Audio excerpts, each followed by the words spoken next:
Please subscribe to Face TV Africa and turn the notification on. Face TV Africa, ẹ jọ̀ọ́ subscribe, hete.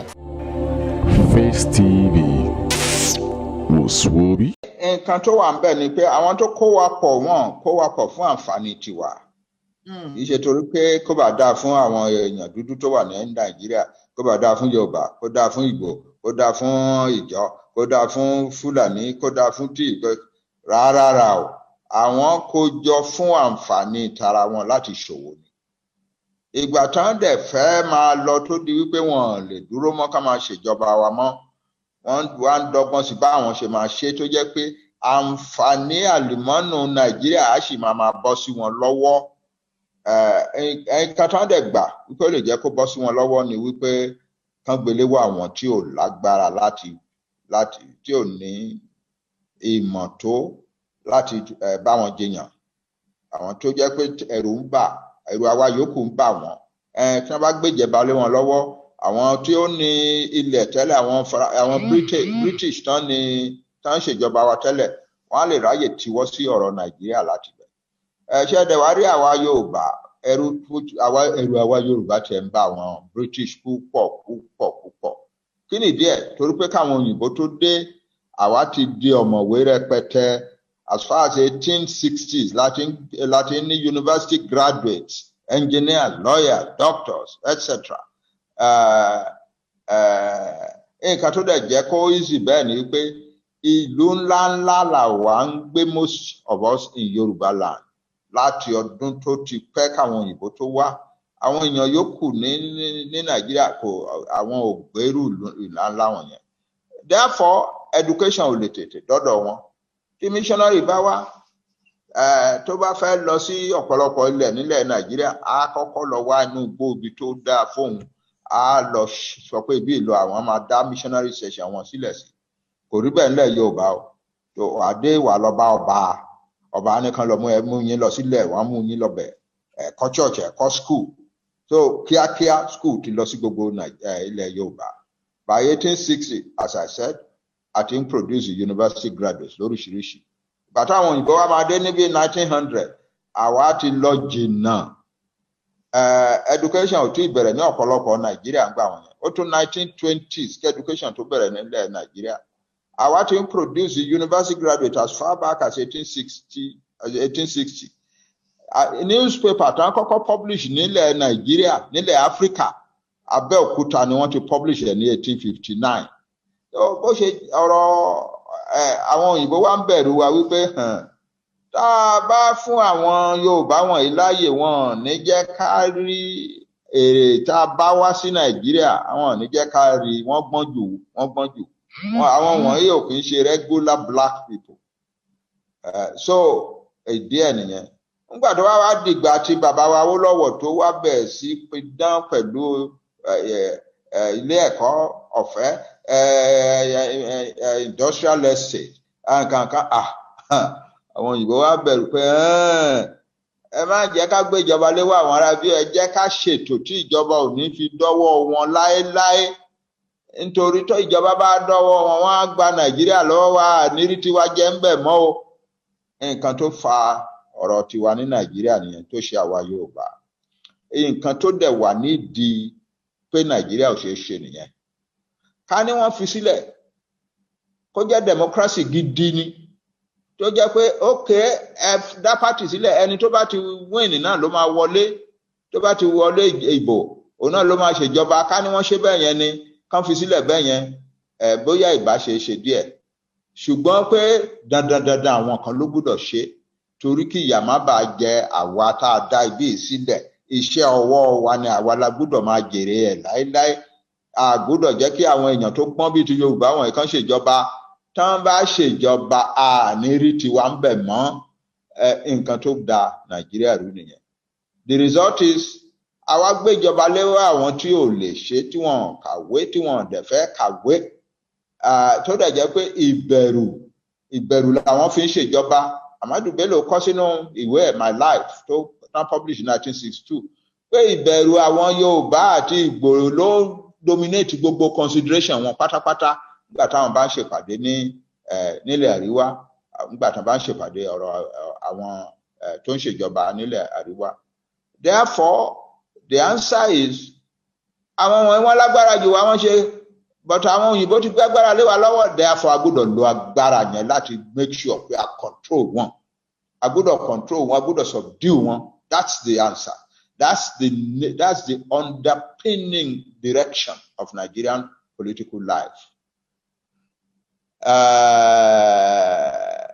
Àwọn sójà ń gbà tán dẹ̀ dé tán dẹ̀ jẹ́ mostly northern soldiers. Àwọn náà wá kúkú wá ṣe wọ́n kúkú wá rẹ̀ ogun régérégé pípé north ló ní agbára kankan. Wọ́n bá tiẹ̀ dẹ̀ mọ́ fún ọmọ ilẹ̀ Yorùbá àbí ọmọ Eastern region àbí kìnnì kan sí ìjọba. Àwọn tó ń ṣèjọba ń bẹ̀ ò lè fún láyè kó ṣèfẹ́nú ẹ̀. Nítorí náà làwa bẹ̀ sí kéde wípé ọ̀rọ̀ sójà ti lọ, ẹ jẹ́ ká restructure, ẹ jẹ́ ká padà sí region ìjọ́wọ̀n yẹn. Tí a bá tẹ̀ padà sí region ìjọ́wọ̀n yẹn, ẹ jẹ́ ká ṣètò ìjọba irú eléyìí tó jẹ́ pé region kọ̀ọ̀kan ló ní agbára láti ṣe ìfẹ́ inú ẹ̀. Ó lè jẹ́ pé region wọn lè wá yàtọ̀ báyìí, ṣùgbọ́n ẹ jẹ́ kan that pattern of relationship between the federal government and the regional government ká restore nǹkan tá à ń pè ní restructuring nìyẹn. Gbogbo aládé ń pariwo yẹn. Èmi tí mo bá yín sọ̀rọ̀ yìí, article tí mo kọ lórí ọ̀rọ̀ restructuring is more than 150. But àwọn tí agbára wà lọ́wọ́ ẹ̀ wọ́n mọ̀ wípé tá a bá restructure agbágbára lọ́wọ́ wọn nìyẹn. Wọn lè gbà láéláé. Ẹbọ níbi ọdún bíi 4-5 sẹ́yìn, àwọn bíi 2 lára wọn bẹ̀rẹ̀ sí lérí wípé rather than accept restructuring, we will go to war. Nígbà yẹn mo kọ article tí mo fi dá wọn lóhùn. Ṣùgbọ́n òótọ́ tó wà ń bẹ̀ ni wípé agbára wà lọ́wọ́ wọn o. Tí wọ́n bá ní wọn fẹ́ restructuring, kò sí nǹkan tá a lè ṣe o. Àwọn ní minority o. Àwa tá à ń fẹ́ restructuring ní majority ní Nàìjíríà o. Àwa south west, south east, south south, middle belt, apọ̀jù ní north west lọ o. Ṣùgbọ́n nǹkan tó wà ní democracy ni wípé dídá tó wà ní democracy ni wípé tí majority bá níbi báyìí là ń lọ, minority náà lè sọ pé kì í ṣe bẹ́ẹ̀ làwọn fẹ́, ṣùgbọ́n tó bá yá wọn tẹ̀lé àwọn tí ó jẹ́ majority. Ṣùgbọ́n ti Nigeria minority ni wọn ò gbà, àwọn ò lọ, kò sí nǹkan tá a lè ṣe. And democracy collapses at that point. The power of democracy collapses if the minority insists that we are not going to follow the majority. And so that is the way it is. Eléyìí tó tẹ̀lé tí wọ́n á burú jù ń bẹ̀ báyìí ni pé bá a ti ẹ̀dẹ̀ ṣe restructuring kò kájú àwọ̀ ò kájú ìlú mọ́. Àwọ̀ restructuring ò kájú ìlú ẹ̀yà tó ń jẹ wá mọ́. Nítorí àwọn látòkè ọya tápè ní àárẹ̀ wa, àwọn Fúlàní wọ́n ti látọdún 5 ni wọ́n ti bẹ̀rẹ̀ sí attack ilẹ̀ wa, wọ́n invade ilẹ̀ wa, tó ń lérí pé àwọn máa lé wa kúrò. We shall kill, maim, destroy, and turn Nigeria to the greatest bloodbath on the African continent. We shall banish you from your land, and if we cannot banish you, we shall exterminate you, and things like that. Wọ́n dẹ̀ wá Nigeria jọ ni wá o, a lè sọ pé kọ́ máa wá sílẹ̀ wa o, as long as we are together in the same country, a lè sọ pé kán máa wà. So gbogbo nǹkan tó ń ṣẹlẹ̀ wọ̀nyí á sì máa ṣẹlẹ̀ lẹ́yìn ìgbà tá a bá ṣe restructuring tán. Ìdí ẹ̀ nìyẹn tí àwa kan fi wá ronú sí wípé ẹ wò ó, àwa ò kì í ṣèlú, àwa ò kì í ṣe ìyà kékeré. Kí ló dé? Ṣé dandan la gbọ́dọ̀ jókòó sínú ìyà yìí? Ẹ kú kalẹ̀ o. Ṣé dandan làwa Yorùbá gbọ́dọ̀ jókòó sínú ìyà yìí? Èmi tí mo jẹ́ bàbá yín, àwọn ọmọ kéékèèké yín wọ́n wá wọ́ bá mi, wọ́n agree pẹ̀lú wọn náà, but arúgbó kì í ṣe líle. Ṣùgbọ́n gbà tí wọ́n jẹ́ kí n sinmi, tí wọ́n jẹ́ kí n gbádùn, èmi náà wá wọ okay. Èmi ni mo bí yín, tó bá jẹ́ nǹkan tí ẹ̀ ń wá, nǹkan tí èmi náà ń wá nìyẹn. Arúgbó fẹ́ máa sọ́ni, ṣùgbọ́n gbà tẹ́lẹ̀ tí nǹkan tẹ́ ẹ̀ ń wá nìyẹn, nǹkan tí èmi náà ń wá nìyẹn. Èmi náà mo dẹ̀ wá ń sọ fún wọn wípé ẹ lè sọ pé nǹkan tẹ́ ẹ̀ ń fẹ́ nìyẹn, òfin ìjọba ò mú yàn láti sọ. You are free to say you want self-determination for your people. There is no law in the world that bans you from saying that. You can organize for it. The only thing is that you must not use violence.